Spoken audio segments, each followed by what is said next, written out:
என்ன கைதிட்ட காணோம்?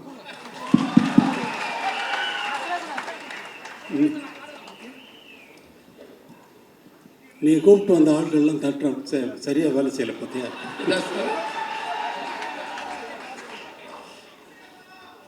சார் எல்லாமே அன்பு தம்பிகள் தான் சார், அன்னைகள் தான் சார். அப்போ உன் பேரை சொன்னோன்னே ஏன் கைதட்டில் விசில் அடிக்கல? இல்லைங்க சார், அது நீங்கள் பேசுகிறப்போ குறுக்கிடக்கூடாதுன்றதுக்காக அமைதியாக இருக்காங்க சார். இப்போ எத்தனை படத்தில் நடிக்கிறீங்க? எத்தனை படத்தில் கதாநாயகன் நடிக்கிறீங்க சார்? இப்போ 3 படத்தில் முடிச்சிருக்கீங்க சார். எத்தனை படத்தில் கதாநாயகனாக நடிச்சுக்கிட்டு இருக்கீங்கன்னு கேட்குறேன். கதை நாயகனை அடுத்து 2 படத்தில் நடிக்க போகிறீங்க சார். 2 படத்தில் நடிக்க போகிறேன். கதாநாயகனை ஒன்று ஆக்குனதே வெற்றிமாறன் தான். காமெடி தானே நடிச்சீங்க. இப்போ நீ கதாநாயகனை நடிக்கிறது காமெடியா கதாநாயகனா?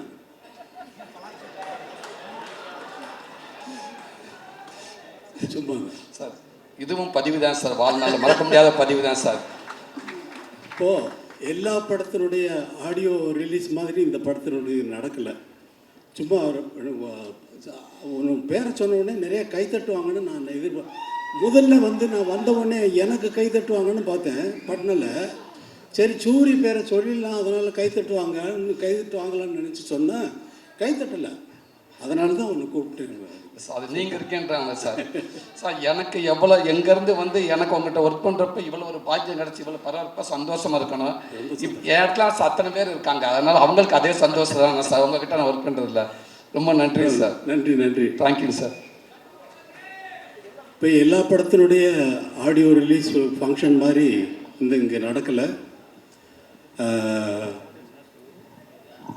வெற்றிமாறன் விடுதலை பற்றி நல்லா எப்படிலாம் என்ன பண்ணிகிட்டு இருக்காரு, எவ்வளோ கஷ்டப்பட்டு ஒர்க் பண்ணுறாரு அப்படிங்கிறது எனக்கு ரொம்ப நல்லா தெரியும்.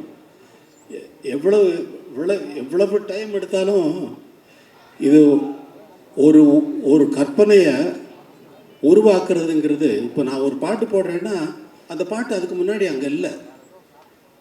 இப்போ ஜனனின்னு ஒரு பாட்டு போடுறேன்னா அந்த பாட்டு அதுக்கு முன்னாடி அங்கே இருந்ததா? எப்படி வந்தது? அதே போல தான் ஒரு படம் உருவாகிறதும். வரேன் இங்கே வா சார். இதுக்கு எனக்கு எந்த சம்பந்தம் இல்லை சார். நீங்கள் ஆள் கூப்பிட்டு வரலையா? பாருங்க சார், பேசும்போது சொல்லிட்டாங்க சார், பாலில் தொந்தரவுக்கு மன்னிக்கும் சார். என் மேலே கோவப்படாதீங்க சார். இல்லை நீங்கள் 2 பேரும் உங்கள் 2 பேர் பேரை சொன்னாலே ஆடியன்ஸ் அவ்வளோ தூரம் ஆடியன்ஸை நீங்கள் அவ்வளோ தூரம் கவர்ந்து வச்சுருக்கீங்களா இல்லை நிஜமாக கூட்டு வந்தீங்களான்னு தெரியல. ஆனால் நீங்கள் தான் சொன்னீங்க எனக்கு. ஆமாம் சார். நீங்கள் தான் சூரி ஆள் கூப்பிட்டு வந்துருக்காங்க சொல்லி சார். அவர் தான் எனக்கு சொன்னார். இங்கே இது விடுதலை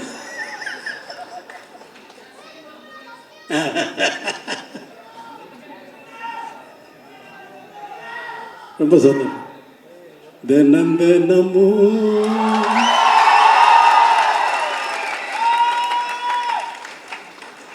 ஏன் நினப்பு வளைக்கிறதே என்ன துளைக்கிறது. ஏடா இந்த உலகத்தில் பிறந்தோம்னு தினமும் ஏன் நினப்பு என்னையே வளைக்குதே என்னையே துளைக்குதேன்னு நான் பாடுறேன். அவ்வளோதான். அதை தினமும் ஓ நினப்புன்னு கதாநாயகிக்கு போட்டாச்சு. அதை பாடுறதுக்கு சஞ்சய் சுப்பிரமணியம் அவர்களை வச்சு நான் பாட்டை எடுத்துனதுக்கப்புறமா வெற்றிமாறன் இல்லை சார் உங்கள் வாய்ஸ் வேணும்னாரு.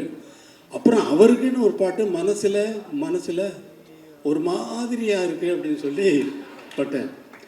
மனசில் ஒரு மாதிரியாக இருக்கு. அமைதியாக கேளுங்க. மனசில் ஒரு மாதிரியாயிருக்கு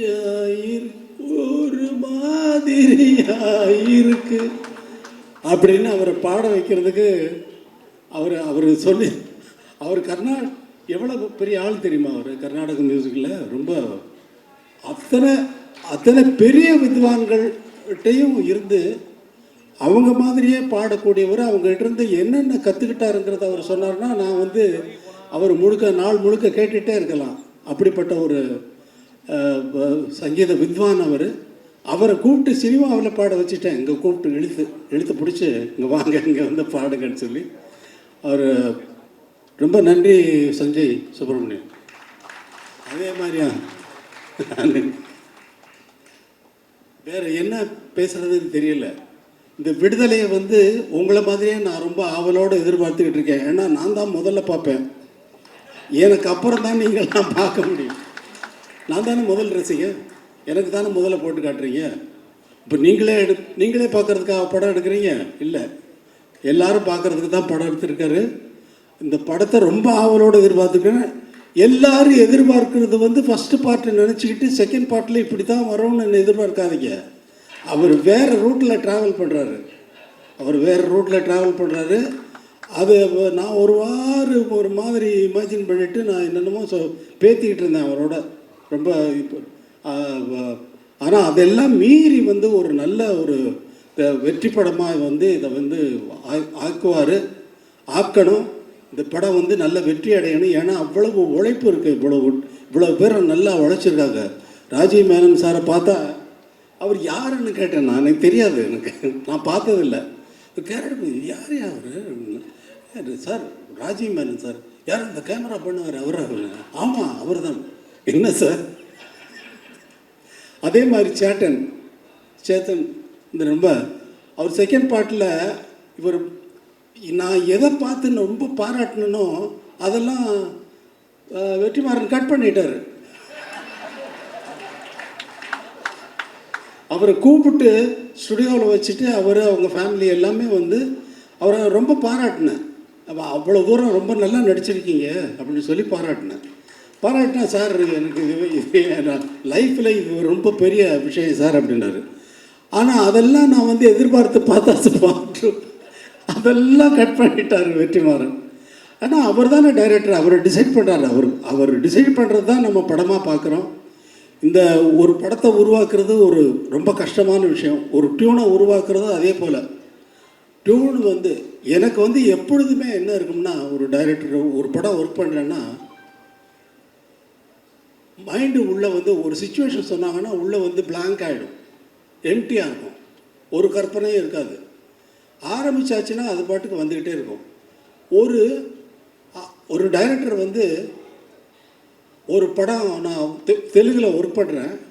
அந்த படத்துக்கு அந்த கதை சொன்ன உடனே இந்த படத்துக்கு சார் நான் ஒரு ஆகாயத்தில் ஒரு புள்ளி வைக்கணும் அப்படின்னு என்னுடைய எண்ணம். அதாவது இசையில் ஆகாயத்தில் எப்படி புள்ளி வைப்பீங்க? அதே மாதிரி இந்த படத்தினுடைய இசை வந்து ஆகாயத்தில் புள்ளி வச்ச மாதிரி இருக்கணும்னு நினச்சிக்கிட்டு போகிறேன் கம்போசிங்க்கு. அவர் அவங்க எல்லாம் பாட்டெல்லாம் எழுதிட்டு வந்துட்டாங்க ஃபுல்லாக கம்ப்ளீட்டாக. அப்படியே தூக்கி வச்சுட்டு அவங்க அவங்க எழுதிக்கிட்டு வந்த பாட்டெல்லாம் வரிசையாக டியூன் பண்ண ஆரம்பித்தேன். அந்த மாதிரி ஒரு படம் பண்ணேன். இது எக்ஸ்பீரியன்ஸ், என்னுடைய எக்ஸ்பீரியன்ஸு. என்னுடைய எதிர்பார்ப்புக்கு தகுந்த மாதிரி படங்கள் அமையிறது வேறு, ஆனால் அவங்களுடைய எதிர்பார்ப்புக்கு நான் கொடுக்கறது வேறு. எனக்கு அது ஒரு வேலையே இல்லை. இவங்களுடைய எதிர்பார்ப்புக்கு என்ன ஆகாயத்தில் புள்ளி வச்சுருக்க சார் நான் சொல்ல முடியும்? வெற்றிமாறன் அவர் சொல்கிறதெல்லாம் கேட்டுட்டு அப்படியே வாட்சேன்னா அது பாட்டுக்கு அவர் ஃபுல்லாக ரெக்கார்ட் பண்ணுறாரு. ஃபுல்லாக வந்து நான் திடீர்னு பார்த்துட்டு எங்கேயோ திரும்பிட்டு பாடிட்டு பார்த்தா இவர் இப்படி இந்த பக்கம் இப்படி பிடிச்சி என்ன வெற்றிமாறன் ரெக்கார்ட் பண்ணிக்கிட்டு இருக்கீங்களா? அந்த ஃபுட்டேஜ் எல்லாம் எனக்கு கொடுங்க. அவர் வேற எங்கேயாவது போட்டாருன்னா அது ஒரு நல்ல ப்ரைஸ் கிடைக்கும். ப்ரைஸ்னா ப்ரைஸு ரொம்ப சந்தோஷம். இவ்வளவு நேரம் நான் வந்து ஒரு கேசட் ரிலீஸ் ஃபங்க்ஷனில் வந்து நான் இருந்ததில்லை. எந்த ஃபங்க்ஷனுக்கும் நான் போகிறவன் இல்லை. முதல் முறையாக எல்லாரும் பேசுகிறதையும் அவர் கேட்டார் வெற்றிமாறன் சார் நீங்கள் முதலே பேசிட்டு நீங்கள் போயிடுங்க அப்படின்னாரு. இல்லை நான் இருக்கேன் அப்படின்னு சொன்னேன். அதே மாதிரி எல்லாரும் பேசுகிறதையும் கேட்கறதுக்கு எனக்கு ஒரு சந்தர்ப்பம் இது வந்து இறைவன் ஏற்படுத்தி கொடுத்துருக்கான். தம்பி வாழ்க. உன்னை பற்றி அவர் சொன்னார், சொல்லிகிட்டு இருந்தார் விஜய் சேதுபதி. ரொம்ப அப்பாவை கேட்டேன்னு சொல்லு. ரொம்ப நன்றி. எல்லோருக்கும் வணக்கம்.